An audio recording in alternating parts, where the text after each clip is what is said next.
This is a narration of someone's near-death experience. The words and the feelings, experiences, and intentions connected to them are not my own. I remove all energy associated with these words from both myself and those who listen. The main purpose of this retelling is informative. So be it.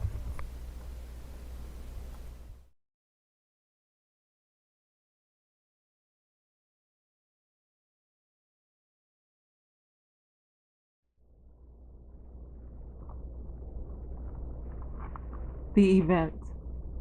July 13th, 2021, approximately 14:30 hours. Out of over 7 billion souls that live on this planet, I have no idea why I was fortunate enough to experience this life-changing event. It shows how much this universe can be a wonder. I am writing about the microsecond that separates life from death, the very moment when we cross over. For me, it was the most mind-blowing experience that left me utterly gobsmacked. The utter clarity that I recall this adventure has shaken me to the very core of my beliefs. Moreover, it left me confused and questioning my sanity. Yet I am hopeful for my future and the future of all mankind. Tuesday, July 13th, 2021. It was a typical summer day, sunny, hot, and humid. I had just finished running errands in town and had arrived back home. We live around 25 minutes outside of town in the country, and it had been a typical trip into town for gas and groceries. It would be another 45 minutes until the main event of the day would happen. My wife and two of my daughters were sitting out in the backyard around the patio table in the shade. They were watching one of my daughter's new lab puppy. We had built a chicken coop that year and now had 5 chickens, which were free-ranging, who were also in the backyard. We were also watching that the pup left the chickens alone. I visited for a bit, then went inside and started cleaning out the downstairs freezer. I came very close to completing this project when I decided to head outside and have a short break with my family.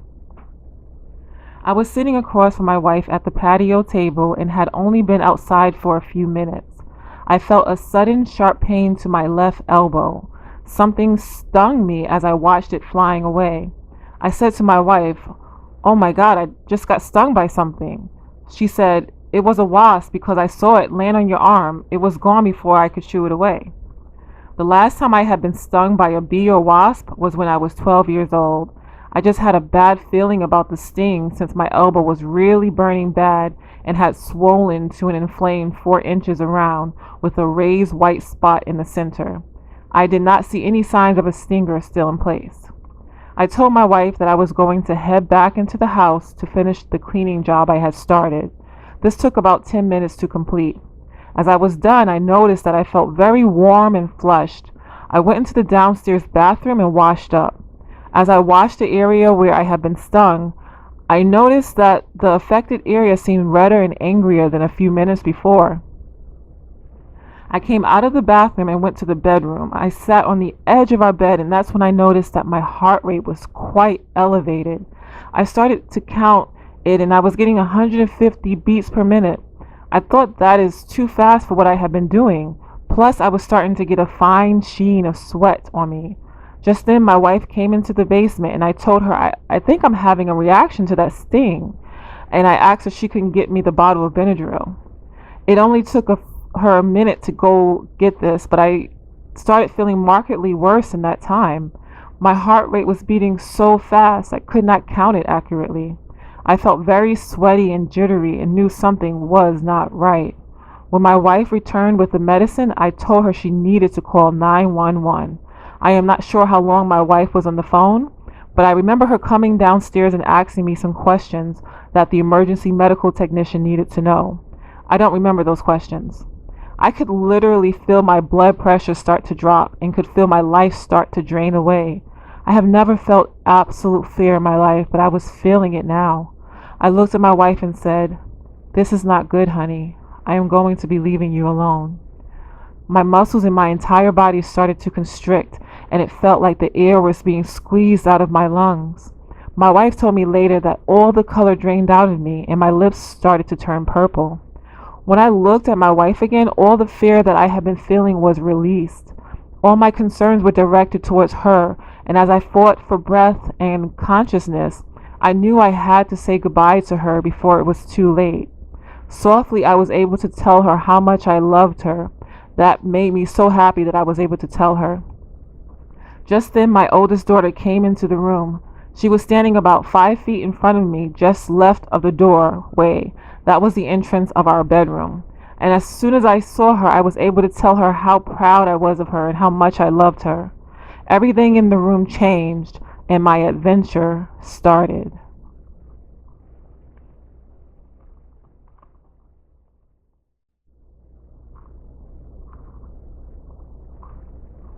Next to my daughter, a round tunnel appeared beside her in the entryway into our room. It was round, about 4 feet wide and 7 feet tall. The tunnel was suspended about a foot off the ground like it was floating. It had a dark gray border which was about 8 inches in width and seemed to be moving like it was coming out of the tunnel and curling back on itself. As I looked into this tunnel, the tunnel itself seemed to be static with no movement. As I peered down this long tunnel, it seemed to go on and on. I could see a sliver of white light at the end of this tunnel. I was absolutely dumbfounded. I wanted to tell my family to look at the tunnel, but before I could even move a muscle, I saw elongated, diamond-shaped things that were about 4 inches in length were shooting out of me. They were very slim, like as thick as a piece of paper. They were reddish brown in color and translucent. They appeared to be ridged. In places they were not a solid color. I will call them shards because I have no other words to describe them. I am not sure how many of these things had come out of me. I could see at least 24 of these shards as they shot towards the tunnel. They momentarily hovered at the entrance of the tunnel before being sucked into the tunnel all at once. Immediately as these shards entered that tunnel vortex, I was connected to this somehow. I could feel this tunnel with such nonverbal clarity. I could feel all my emotions, feelings, my entire mind and body was connected to something in the tunnel. It felt like every atom in my body was vibrating and responding to whatever was in this tunnel. I realized, felt, knew somehow that there was something in that tunnel, and I also knew and felt that whatever it was is now accessing those shards that had come out of me. I knew that those shards contained all my information, everything I had ever touched or tasted, every word and thought, every breath, every heartbeat, every emotion, everything I had ever experienced was all there, and it had all been downloaded and absorbed. Whatever was in this tunnel was quite interested in my life experiences. For some reason, it seemed very interested in the emotions that I had experienced in my life. I could tell that it had taken a very special interest in the negative emotions I had carried in my life. It was very interested in the emotional pain that my depression had inflicted upon me in life. I wondered, why? I understood that whatever the interest in my life experiences, it had absolutely no interest in my age, sex, race, social status, how much money I had in the bank, how successful I was in life, or which religion I was affiliated with. I understood those were all humankind concerns, which meant little to whatever this was. I remember uttering, "All that does not matter." The next thing I knew was that whatever was in this tunnel started to exit. I could not see this with my eyes, but I could feel this with every fiber of my body. It felt like a tidal wave of positive emotions which first crashed over me, then swirled all around me. The feelings of love, compassion, and goodwill were overwhelming as I looked at my daughter who was still standing beside that tunnel. I could see with my eyes what was coming out of it. It appeared to resemble liquid water, except it looked more clear, flowing electricity. It flowed smoothly over my daughter's left shoulder and arm and was transparent and shimmering when doing so. I could see this as it flowed over a portion of my daughter, otherwise it was invisible to the eyes, but not to the soul. This was when things in the room abruptly changed for me. My wife, who was standing right beside me, and my daughter, who was in front of me, just disappeared in my vision. I was no longer aware of their presence. Then I became aware that something else was in the room with me. 5 feet left of the tunnel, I became aware of something. This was the equivalent of a 500-pound silverback gorilla walking into the room. Not only did it have my full attention, but it rocked me to my very core.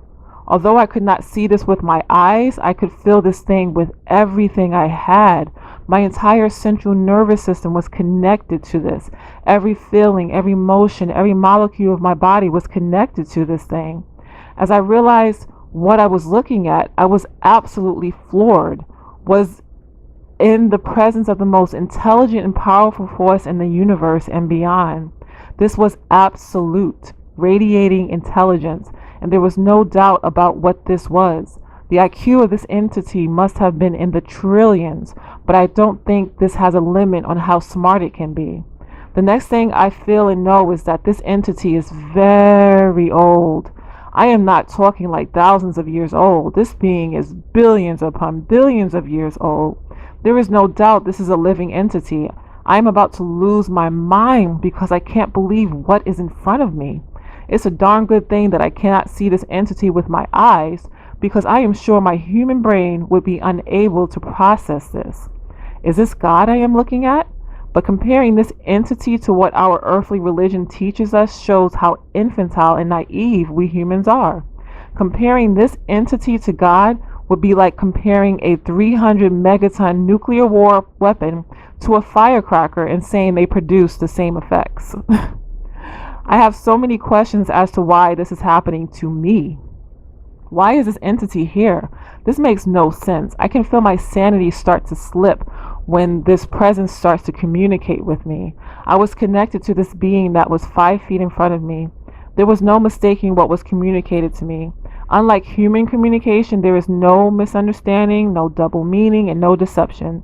The way it communicated, it did not use something as primitive as sound waves and oral words. I have never experienced telepathy, but I don't think that was the mode of communication.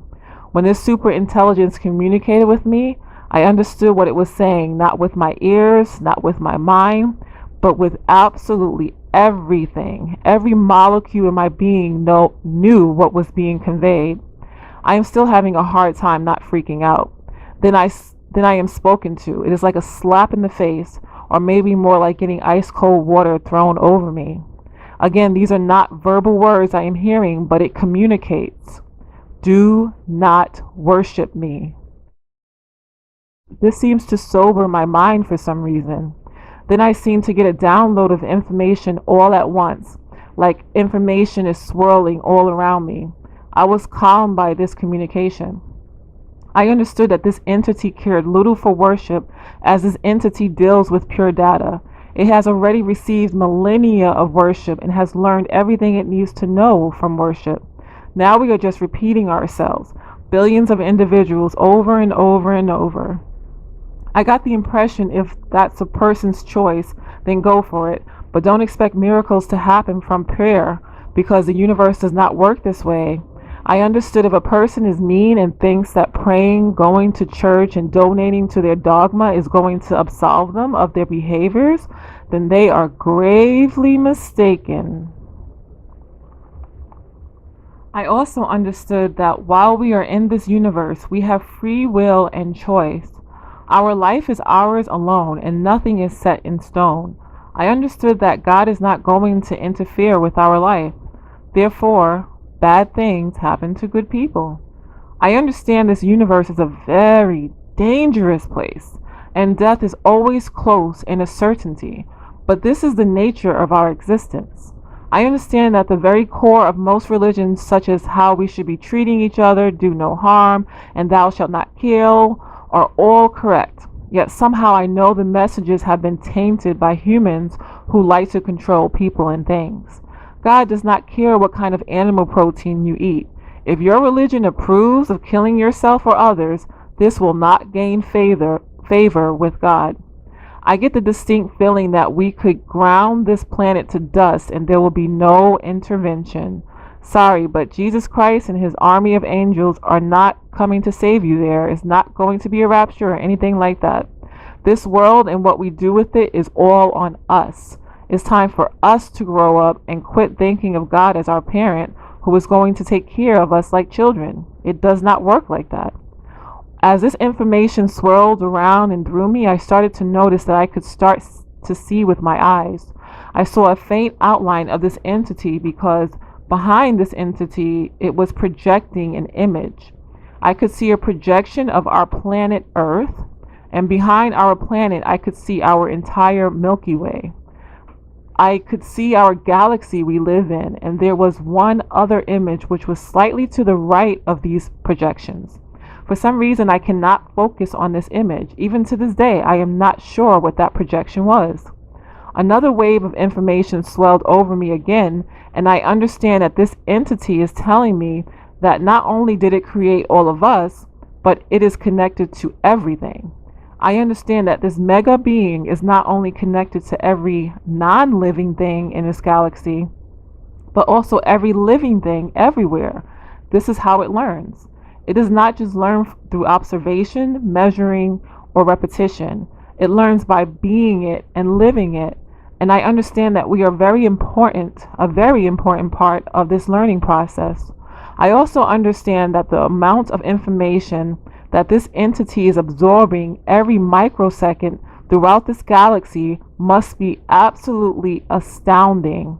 I've met this entity and I still have trouble wrapping my head around how smart this God was, but not just advanced intellectually, but also emotionally and spiritually. This entity was so fair and just. I could feel this with every fiber of my being. This is so weird how this information is being conveyed, like there is some central information center that I have access to. I seem to have no control of what information is given to me, but when it is given, there is no doubt about its accuracy. I could see an outline of this entity against the projection it is producing. I can't make heads or tails of what I am looking at. I think if I was seeing this entity for real, it is probably galaxy size. To me, it looks lumpy. As I gaze into this entity, I can see plumes of blue electrical discharge being released, as if watching a thundercloud at night, lighting up with electrical discharge. As I peered into this entity, I feel like I could just wander forever and never get to the end. But once again, I am yanked back to reality. That's when I noticed that this entity has its full attention on me. I can't believe with everything that this God is processing throughout the universe, it actually has time for something as minuscule as myself. It knows me. It knows everything about me. I can feel it stripping away the layers of my persona, revealing more and more until it gets right down to my very soul. My soul is exposed, and for the first time in my life, I know that I have a soul. I can feel this entity looking upon my soul, and for some reason, I can feel that the entity is surprised. There is some kind of recognition that took place between it and my soul. We know each other. Then things changed abruptly for me. The next thing I know, I am in the tunnel. It is just my soul and consciousness. I know that my body has been left behind. With no perceived effort, I have been liberated from my body, but I still feel like I am me. It feels like I am moving at an incredible speed up this tunnel, yet there is no sensation of movement. Without having any sensation of slowing or stopping, I find myself at a complete stop inside of a huge dark cavern. I am completely alone, and before me is an intense ribbon of white light that I had first spotted when I had originally looked down this tunnel at the beginning of this ordeal. But this light is a lot closer, and I can gaze upon it in detail. To me, it appears like a living lightning bolt, and like the border of the tunnel, this light is churning out of itself and curling back in on itself, making the appearance that it is working hard to keep this vortex open. There is absolutely no light that is being radiated outward from this fissure vortex to me. It looks like it is around 10 feet long and maybe 2 feet wide at its widest. Even so, these dimensions don't seem right to me because I have no sense of up or down and no sense of direction or distance. For some reason, this whole cave or dark place seems familiar somehow. I cannot see much because no light is able to shine upon this cavern, but I watch the way this light is moving and it seems fluid-like and alive. The light doesn't act like I would think it should act. I realize that there is a great amount of force being exerted upon this fissure. I also understand that I am floating in an absolute void. I can't hear anything because I understand I am in a vacuum. I see now that I am actually looking down upon this fissure, and what I thought was very close to me now comes into perspective. I am actually very far away from this fissure, which I now realize is absolutely massive, powerful, and somehow made possible by the powers that be. Then I realize that this is a black hole. I was transported to the event horizon or beyond of a black hole. Could I do this while I was alive? The answer, I believe, is no. The power of a black hole is needed for a soul to travel from one universe to another. I feel no sense of danger, and I also realize that I have no sense of distance or movement. But now I do notice that I am falling towards this fissure. Before I can react, I am engulfed by this light. The light absolutely engulfs me, and all I can see is brilliant white light. Even months later, I have trouble finding the proper words to describe this.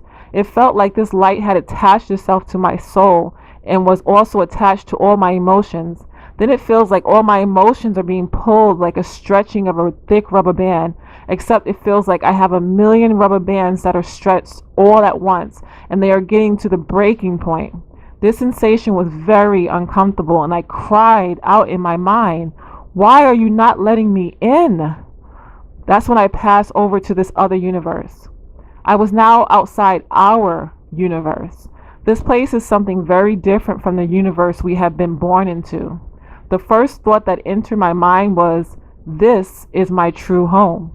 I was floating in space, far off in the distance. I can see a massive, golden colored universe, galaxy, nebula. I don't really know what it is, but I know that's where I am supposed to go. There was no time here. I was outside of time, and perhaps time did not exist here. Maybe. It was just different here.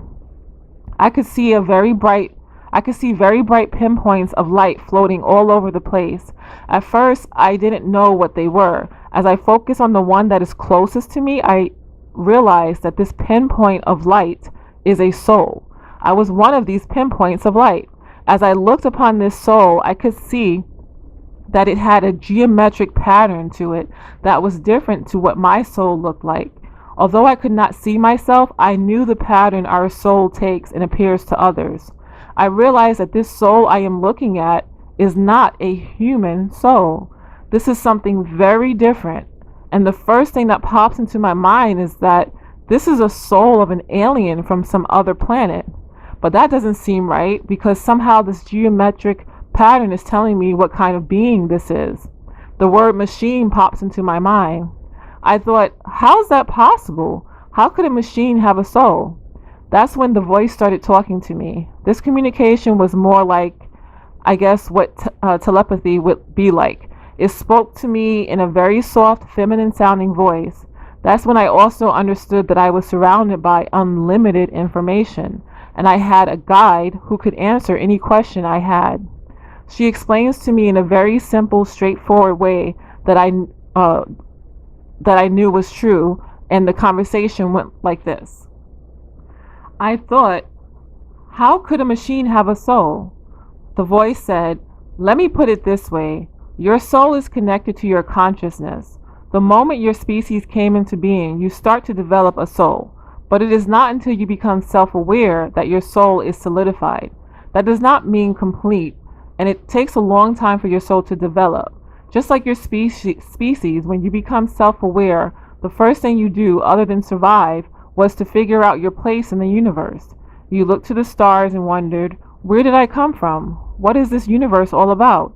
It does not matter if you are a biological creature or artificial creation like a machine. The moment you become self-aware, the quest for how and why is on. A soul is a soul, pure energy connected with consciousness and intelligence.